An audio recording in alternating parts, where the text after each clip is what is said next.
मोहन और सीता अपने घर के आंगन में बैठे हैं। मोहन एक गरीब किसान है जिसकी हालत दिन प्रतिदिन खराब होती जा रही है। खेतों में फसल नहीं हो रही है और घर में खाने के लिए कुछ भी नहीं बचा है। मोहन और उसकी पत्नी सीता दोनों बेहद चिंतित हैं। सीता, पता नहीं कैसे इस बार गुजारा होगा। खेतों में फसल नहीं हुई और घर में खाने को भी कुछ नहीं बचा। कर्जदार दरवाजे पर खड़े हैं और हमें कोई रास्ता नजर नहीं आ रहा। मोहन, नवरात्र शुरू हो गए हैं। हमें माँ दुर्गा की शरण में जाना चाहिए। वे हमारी समस्या का हल जरूर निकालेंगी। सीता, हमारे पास पूजा की सामग्री तक नहीं है। कैसे करें माँ की पूजा? हमारे पास तो देने को कुछ भी नहीं बचा।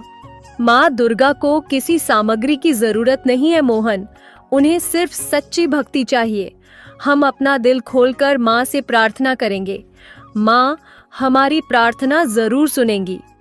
मोहन और सीता ने घर के कोने में एक छोटी सी जगह पर माँ दुर्गा की तस्वीर लगाई है। दोनों ने मिलकर सच्चे मन से पूजा की तैयारी की है, लेकिन उनके पास पूजा सामग्री के नाम पर सिर्फ कुछ फूल और पानी है। फिर भी दोनों पूरी श्रद्धा से माँ दुर्गा की पूजा कर रहे हैं। हे माँ दुर्गा, हम बहुत मुश्किल में हैं। हमें इस कठिनाई से बाहर निकालो। हमारा जीवन संकट में है और हमें आपकी कृपा की जरूरत है। माँ, हम जानते हैं कि आप अपने भक्तों की पुकार जरूर सुनती हैं। हम आपकी शरण में आए हैं। कृपा करके हमें आशीर्वाद दें। रात का समय। मोहन और सीता सो चुके हैं, लेकिन उनके दिल में चिंता अभी भी बनी हुई है। उसी रात माँ दुर्गा दिव्य रूप में उनके घर प्रकट होती है। उनका तेजस्वी रूप पूरे घर को रोशनी से भर देता है।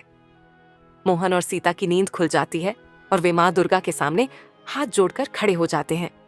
मोहन, सीता, तुमने सच्चे मन से मेरी पूजा की है। तुम्हारी भक्ति से मैं प्रसन्न हूँ। मैं तुम्हें आशीर्वाद देने आई हूँ। तुम्हारे सारे कष्ट समाप्त हो जाएंगे।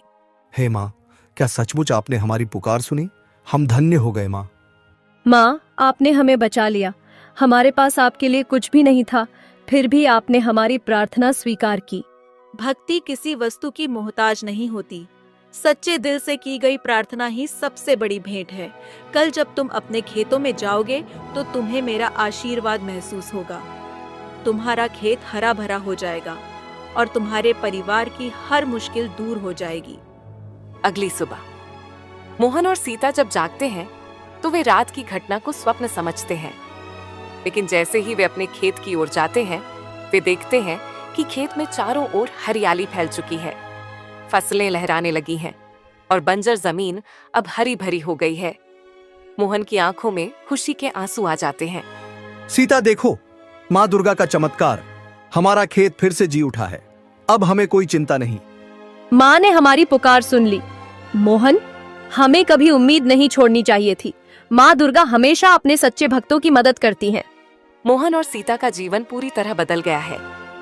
खेतों से भरपूर फसल हुई और उनकी आर्थिक स्थिति सुधर गई है। गांव वाले भी इस चमत्कार को देखकर हैरान हैं और माँ दुर्गा की महिमा का गुणगान कर रहे हैं। मोहन भाई, तुम्हारे खेत में ऐसा चमत्कार कैसे हुआ? हमने सुना था कि ये खेत हमेशा के लिए बंजर हो गए हैं। ये माँ दुर्गा का आशीर्वाद है। मोहन और सीता की सच्ची भक्ति ने माँ को प्रसन्न कर दिया। माँ दुर्गा ने हमें सिखाया कि कठिनाई में भी विश्वास बनाए रखना चाहिए। सच्ची भक्ति से सब कुछ संभव है। हाँ, माँ दुर्गा हमें हमेशा देखती हैं।